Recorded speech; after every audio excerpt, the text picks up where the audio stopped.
How did you enjoy the lesson? The packing by Jerome K. Jerome?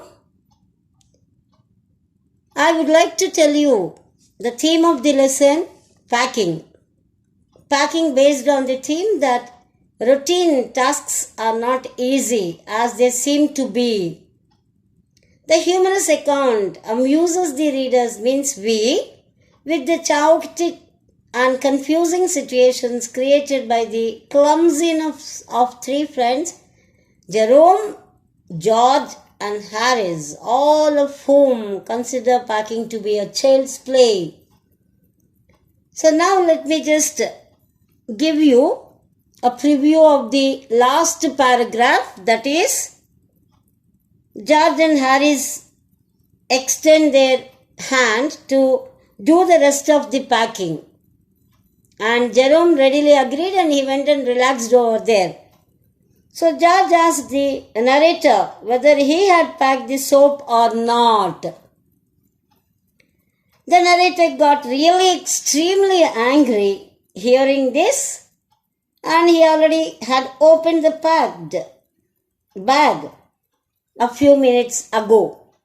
He opened it, he checked that whether he kept his toothbrush or such kind of things. Suddenly, sometimes when you pack everything and you just, your mother reminds you, or you suddenly get into your mind that you forgot something.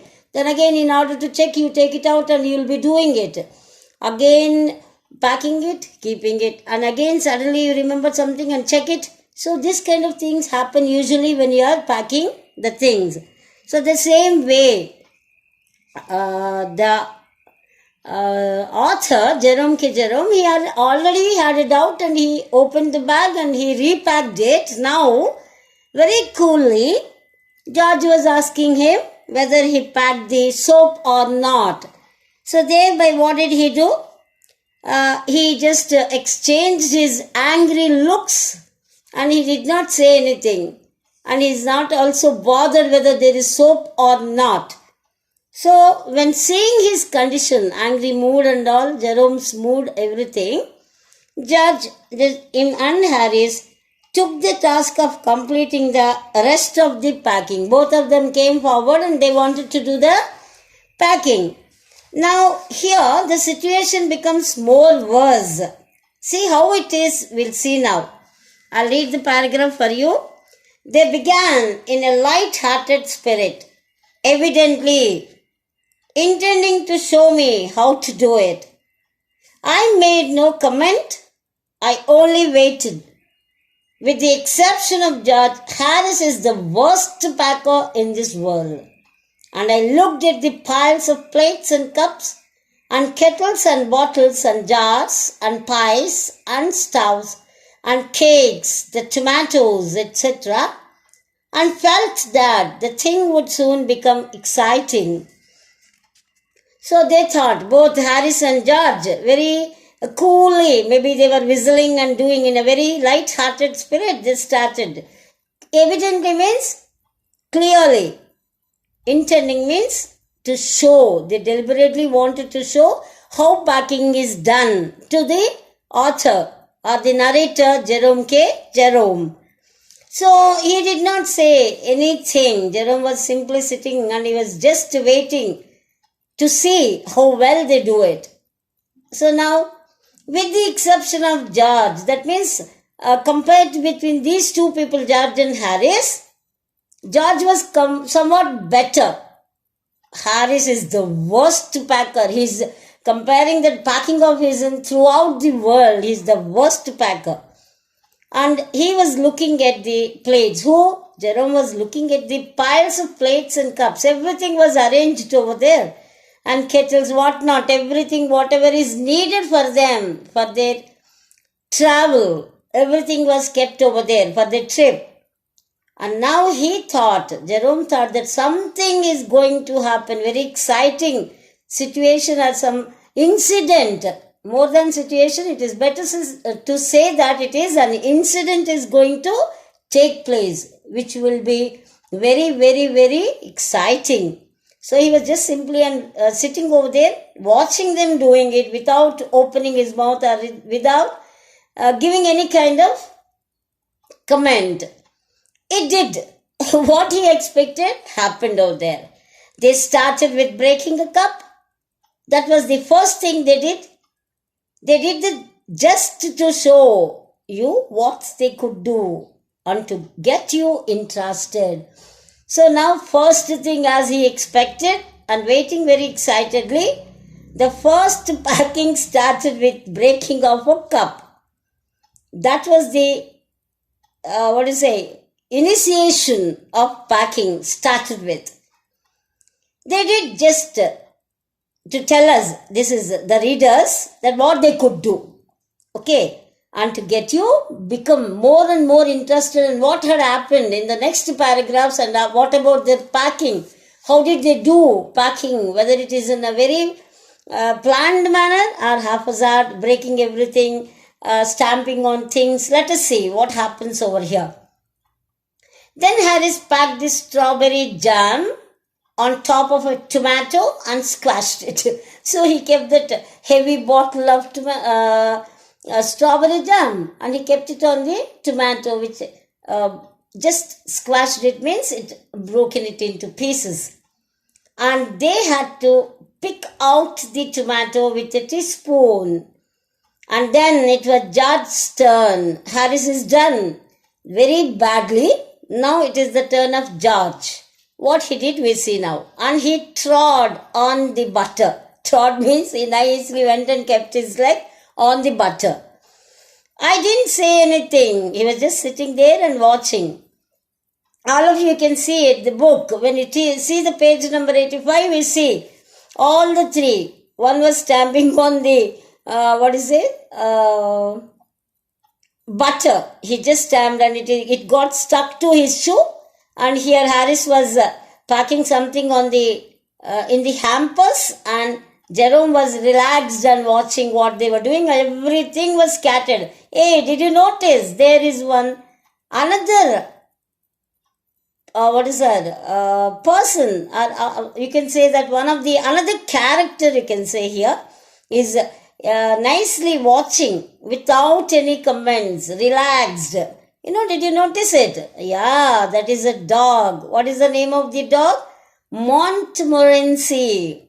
The name of the dog is Montmorency. It is the narrator's pet dog. Okay. And then it was George's turn and he trod on the butter. He stepped on the butter. I didn't say anything. I means here always you have to remember that is the narrator, the speaker of this story, that is Jerome.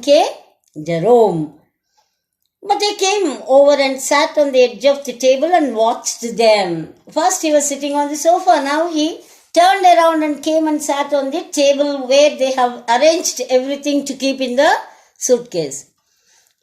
It irritated them more than anything, and I could have said. So they did not like the author to come and sit over there because they were quite irritated.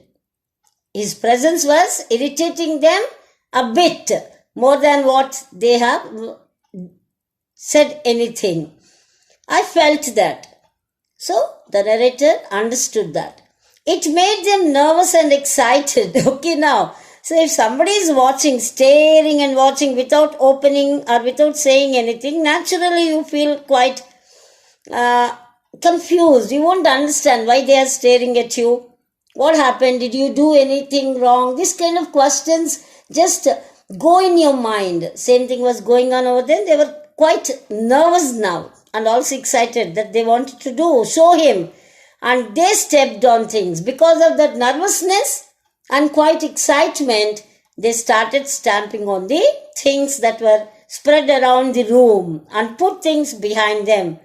And then couldn't find them when they wanted them. So when they were just keeping at the back, and now they were not able to find where they have kept them. And when they were searching and they want to pack it in the suitcase, it was not, or in the bag. They did not find them. That made another problem for them. And they packed the pies at the bottom. So the pies will be there, that were kept under the hampers, and put heavy things on top and smash the pies in. So whatever is made very delicious items they have taken, but what is the use? That were damaged now. Okay, smashed them. They upset salt over everything.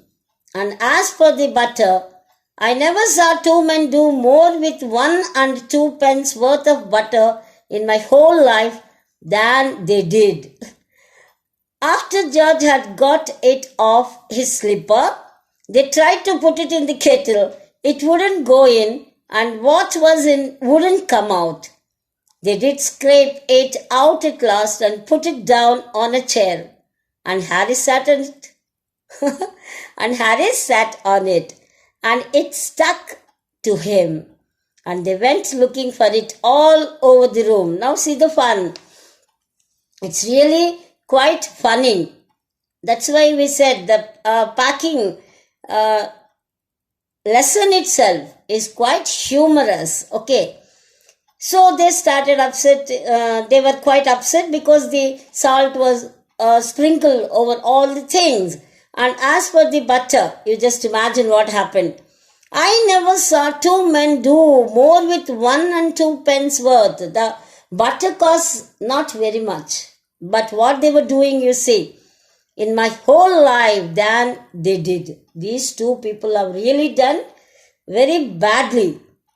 After George had got it out of his slipper, so he stamped it and then it got stuck to him and he removed from the slipper. They tried to put it in the kettle. Will anyone keep the butter into a kettle?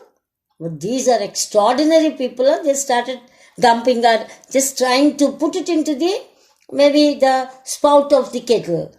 So it wouldn't go in thereby.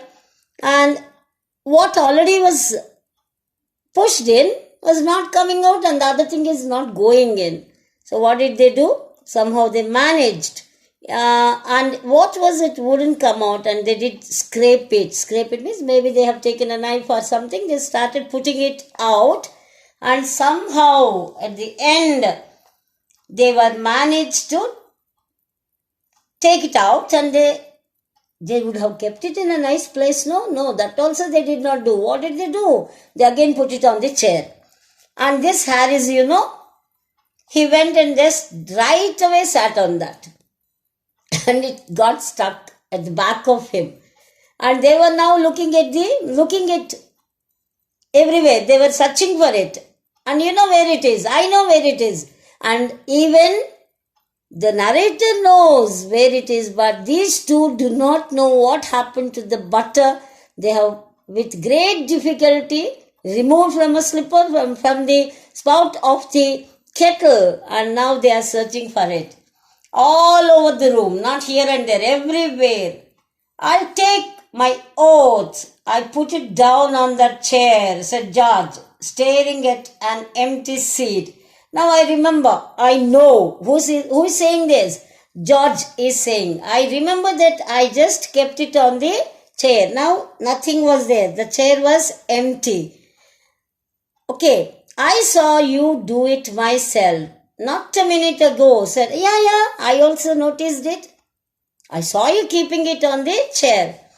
Then they started round the room again looking for it. So they went around here and there, seeing here, lifting something and checking, but they could not find it. And then they met again in the center and stared at one another. So they went around and finally they reached one point and started looking at each other. Staring means maybe they were exchanging that looks, confusing looks, okay, because they did not find the butter that was kept on the chair. Most extraordinary thing I ever heard of, said John. Hey, what is this? I never ever heard this. The extraordinary thing that they were not able to find the butter which was kept on the chair. And what did Harris say? So mysterious. I'll say it is quite mysterious. I did not really any time see such kind of thing. Then George got round at the back of Harris and saw it. Now George got it out. Okay, let me check. He went around and he just went around. Whom? Harris. And what did he find? It was there. Where? At the back of him. to his seat. Okay, because he sat on that, no? Okay, then, why? Here it is all the time, he exclaimed indignantly. Okay, we are searching for it. And you see, the fun, it is just right behind you. Okay, they were just talking to each other. Where? Cried Harris, spinning round. Harris did not find it because you know where it is, but Harris doesn't know. So he was going around. Spinning means moving around. Stand still, can't you? Roared George, flying after him. Say, hey, where are you going? Why can't you stand still without any movement? Can't you do that? And he was also running behind him because you know what he wanted to do. And they got it off. What they got it off? The butter that got stuck to the back of Harris. Okay, and packed it in the teapot now. Now the another important character I told you, no, it is coming. It is the, what to say, why only Jerome and Harris and George should pack? Even it also should take part in it. So it is also joining into the packing. Let us see what it is doing. Montmorency was in it all, of course. Montmorency's ambition in life is to get in the way and be sworn at. So, you know, sometimes, no, some people will be like that. They won't do anything. They'll comment on the people who are doing it. And at the same time, they will be just picking out the mistakes, pointing out at the mistakes what they were doing, or somebody will be somebody likes to poke themselves, their nose into the matters. Here also Montmorency is that kind. So it was just taking the chance. If he can squirm in anywhere where he particularly is not wanted and be a perfect nuisance and make people mad and have things thrown at his head, and then he feels his day has not been wasted. I have done it. Such a self-satisfaction he would get. How he would get that? Let us see. So it is always going into and disturbing others. Now if he can squirm in any way, squirm means here in this context to get scolded. Hey Montmorency, what are you doing? You go there. Don't come here, don't disturb us, such kind of things. So he was particularly is not wanted. The place where people say, no, don't disturb us, go and sleep over there, your place. If they instruct the dog immediately, then it will get into and be a perfect nuisance, okay? Create a lot of nonsense that he likes and make people, when a person was really mad because of Montmorency, and then they start throwing the things, whatever, if it is a comb or otherwise a pack of bread, whatever it is, a trouser, folded trouser, whatever things, what actually they get angry and throw it on Montmorency, then he feels, who feels? Montmorency, the dog, pet dog of Jerome Jerome, feels, my day is done. I'm so happy. Okay, and he also feels the day is not wasted. I troubled somebody. How they are, the people, all the three, the same way it is also their exact pet dog of all the three over there. Though it belongs to Jerome, but still it got used to with all the people. To get somebody to stumble over him and curse him steadily for an hour is his highest aim and object.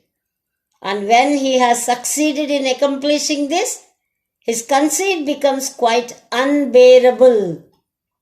So now to stumble, just when they are standing over there, just suddenly go in between their legs and dash into them, all these kinds of things he likes the more, and curse him steadily for an hour. When he is disturbing them, stumble on things, are doing some nonsense, nuisance, creating nuisance. Immediately the people start taking a pan or anything into their hands and they start running behind in order to beat it. Then that is really succeeded. What? The dog Montmorency is succeeded in accomplishing this, fulfilling the task. And his conceit becomes quite unbearable. Conceit here, the proud feeling within himself. I did it. Yes, I have done it. Very happy, whether it is a dog or not. But the quality would never go with anything. So he was satisfied for that day. And other people will get mad out of him. He came and sat down on things just when they were wanted to be packed. So now they kept everything. That is now especially the eatables. What is needed for the journey. Clothes, okay, fine. They have been done. But here it is very, very important task they were doing and they were just sitting on them and they just, whatever they want to pack there, they got mixed or missed also, mixed and missed. And he labored under the fixed belief that whenever Harris or George reached out their hand for anything, so that Montgomery is what it is doing. When they were all there, there is a hamper, big one, and all the things were spread over there. You can see in the picture, with great difficulty I have drawn it. I don't know whether it is looking like Montmorency or not. Don't worry. The tail is there. You think that it is the dog. Basket and all, okay, fine, no problem.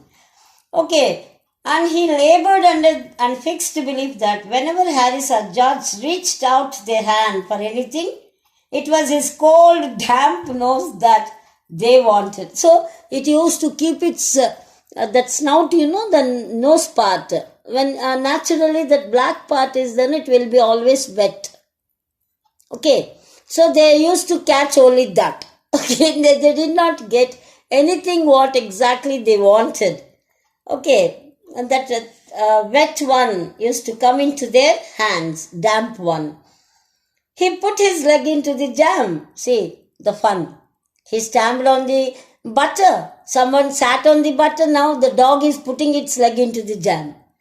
And he worried the teaspoons. And he pretended that the lemons were rats. There were some lemons. Maybe they prepared some juice or anything out of that. Lemonades out of lemons. And it is considering the lemons as rats. And got into the hamper and killed 3 of them before Harris could land him with the frying pan. So it got into the basket and started scribbling everything over there as if it is killing the rats, catching them. And before Harris could catch a frying pan in his hand and trying to dash towards the Montmorency, the dog, it used to slip away from there. Harris said, I encouraged him. I didn't encourage him. So here again, they are just pushing everything on Jerome because it is his pet dog. Jerome, it is you who made the dog to, you encouraged. You said, go, Montmorency, go disturb them. Okay, but the narrator said no, he did not do anything. A dog like that doesn't want any kind of, and he also just saying that this dog, you feel that it needs any kind of encouragement. It is such a kind, like us, it is also. It doesn't need any kind of encouragement. It's the natural, original sin that is born in him that makes him to do things like that. So that mischief, that nonsensical character trait, all these things put in the body of the Montmorency. So it doesn't need any kind of encouragement. The sin itself, that mischievous sin itself, it is there. So it doesn't need, it knows how to make nonsensical actions, tasks very well. The packing was done at 12:50. I think around 10 o'clock they started. Now it is already 12:50. And Harris sat on the big hamper and said he hoped nothing would be found broken. Harris went and started sitting on the big hamper and he's saying, I hope nothing breaks. Okay? See the fun. George said that if anything was broken, it was broken, which reflection seemed to comfort him. So the thought, okay, whatever breaks, let it break. Now they are vexed up by packing. It's already late. And early in the morning, they have to get up and they should go. They should start their journey. So maybe that's the reason they got totally tired packing. So they said that whatever breaks, let it break. We are not bothered about the thought. He also said he was ready for bed. Said bed. See what a rhyming, nice. He also said he was ready for bed. We were all ready for bed. So not only one, all the four, including Montmorency, everybody needed badly of sleep. We were all ready for bed and Harris was to sleep with us that night and we went upstairs. So maybe it was the arrangement that Harris would join them in the morning, but it so happened that after the packing and all, it became late and he is going to stay with these people. And they all went upstairs to sleep. We tossed for beds and Harris had to sleep with me. So they were just going up. One is going and the other one is, no, I want to sleep. Like that they were fighting and finally Harris said that he was going to share the bed with who? Me means who? Jerome, K. Jerome. Do you prefer the inside or the outside, J?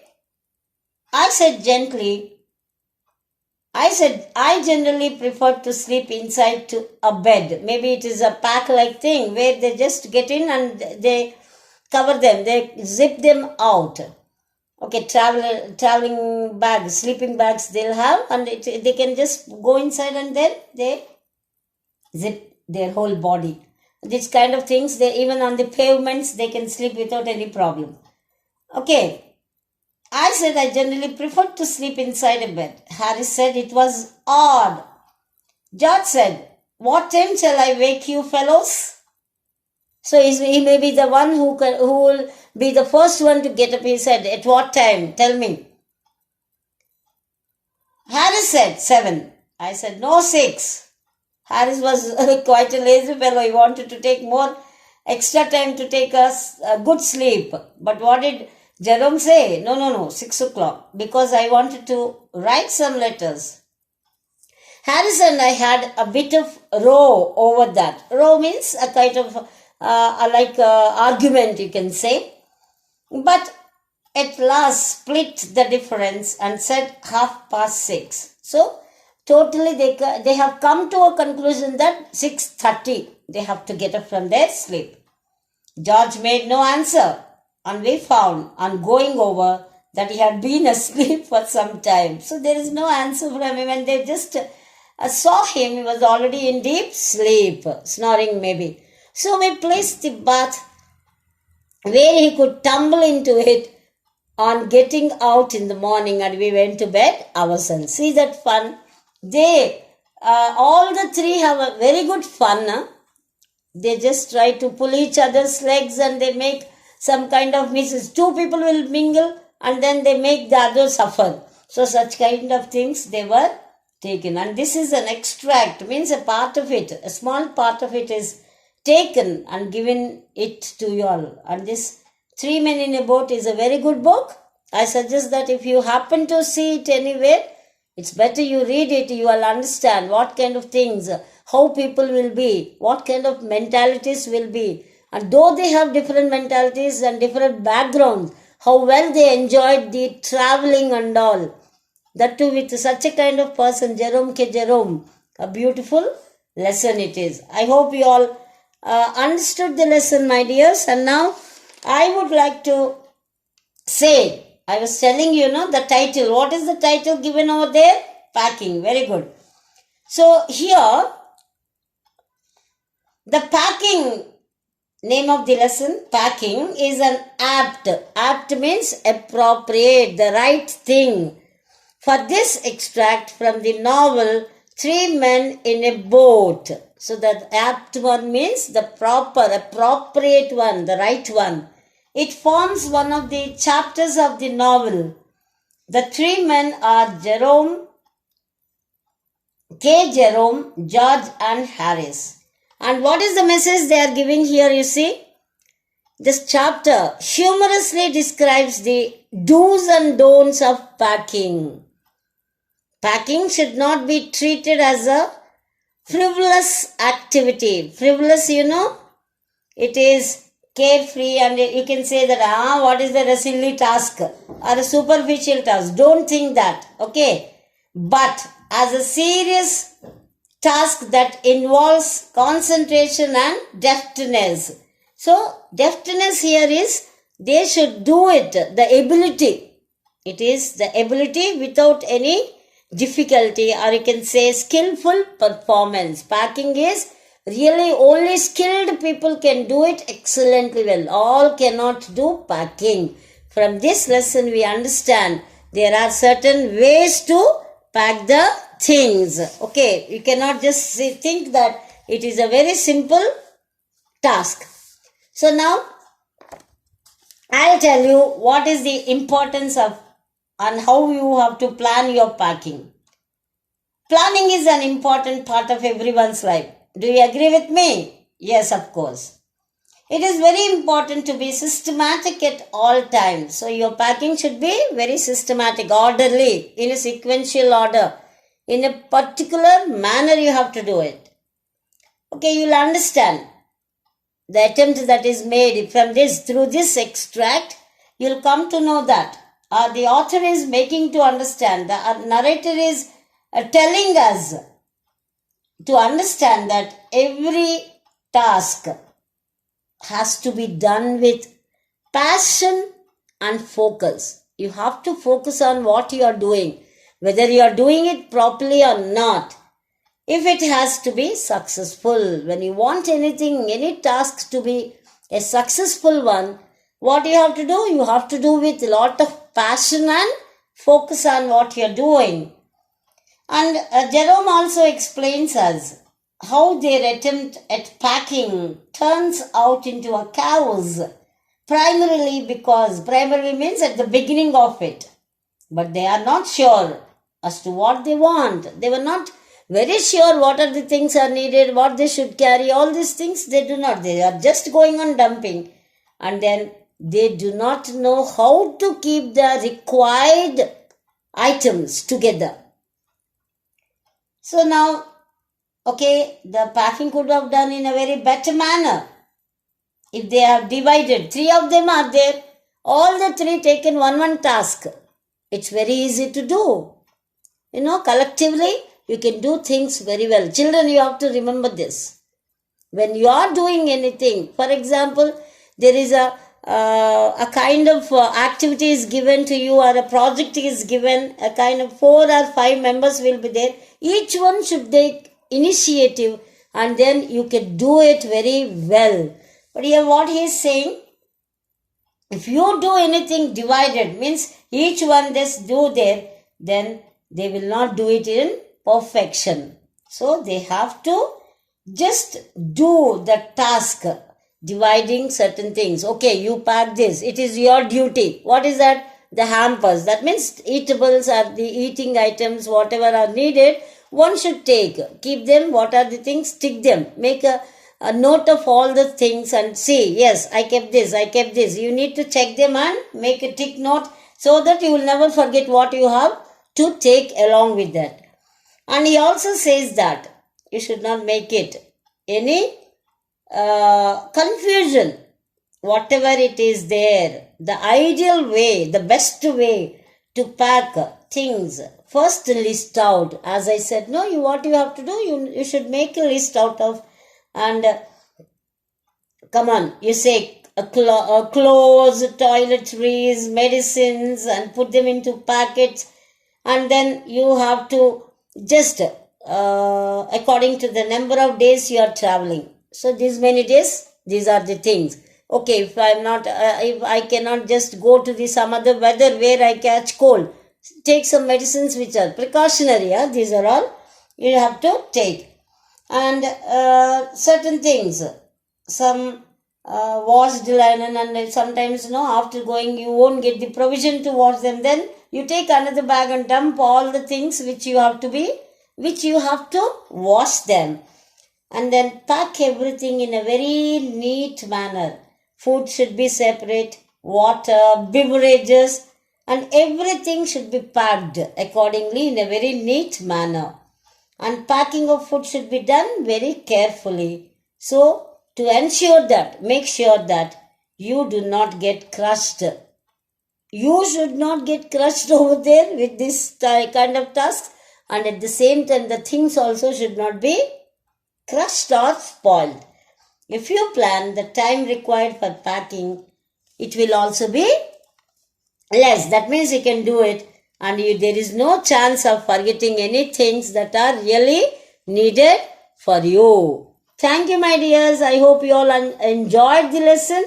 Tomorrow we'll go with some interesting activities about this lesson, packing. Okay. I might ask you also to go. Whenever we go anywhere, I'll give this duty to pack the things, and I'll see. It's a kind of, I'll ask you how well you pack your books in your bag. Thank you very much, my dears. Have a very good day. Bye-bye. Okay, till then, we meet tomorrow. Bye-bye.